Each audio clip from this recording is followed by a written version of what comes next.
So eto na mga kaibigan, Casimero Cuadro Alas pinagkakaguluhan ngayon sa bansang Japan dahil sa nalalapit na laban nila ni Saul Sanchez. And bago yan kaibigan, please huwag po munang kalimutan i-like at i-subscribe ang ating YouTube channel. Then pahit na rin po ng notification bell. Maraming salamat po.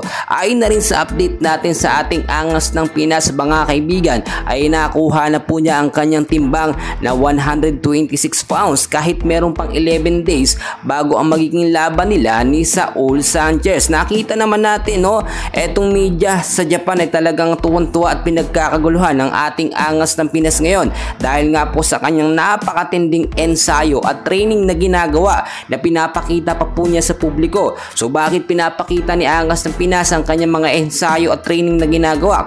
Etong si Saul Sanchez napakabihira at wala halos pinapakitang training na kanyang ginagawa mga kaibigan. Baka masilip daw po etong estratehiya at teknik na gagawin ni Angas ng Pinas sa magiging laban niya kay Saul Sanchez. Well, alam naman natin kasama na rin po dyan ang pagpapapansin ni Alas dito nga po sa halimaw ng Japan dahil siyempre sa bansang Japan gaganapin ng laban nila ni Saul Sanchez. Kailangan magpakitang gilas po ang ating Angas ng Pinas para isunod niya para siya yung makalaban ulit sa susunod nitong si Naoya Inoue. Alam natin hindi ganun kadali yung sinasabi at demand ng kampo ni Naoya Inoue na talunin niya etong si Saul Sanchez sa loob lamang ng round 5 hanggang round 6. Basta daw hindi lalabas ng round 7 o hindi lalagpas ng round 7 pataas, okay daw. Papatulan daw nila yung offer ni Angas ng Pinas na maglaban sila by next year. So alam naman natin hindi imposible kay Angas ng Pinas yung sinasabi na hanggang round 6 talagang kayang-kaya ni Angas ng Pinas. Pero ang problema natin diyan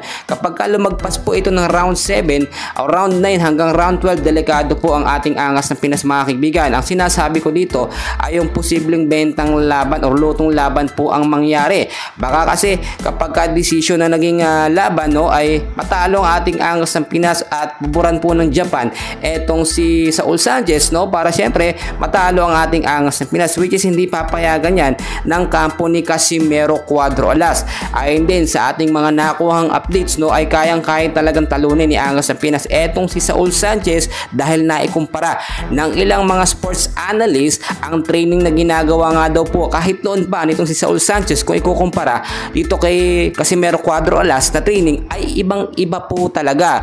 Ang main attraction po talaga ngayon na magiging laban po ni Casimero Angas ng Pinas at Saul Sanchez ay yung makuha po yung simpansya nitong si Naoya Inoue. Hindi talaga natin masisisi si Angas ng Pinas bakit talagang gigil na gigil siyang tapusin or talunin talaga itong si Saul Sanchez ay para makuha po ang simpatsya ni Inoue. Parang bata rin mag-isip si Inoue, kailangan pa may pakondisyon para labanan si Angas ng Pinas. Paano kung matalo niya etong si Saul Sanchez, manakaut niya sa loob lamang ng round 5 hanggang round 6, sigurado wala nang ilulusot pa etong si Naoya Inoue at talagang hindi na siya dapat tumanggi sa hamon ng ating Angas ng Pinas. So yun lamang ating update, and please huwag kalimutan i-like at i-subscribe ang ating YouTube channel for more boxing update. Maraming salamat po.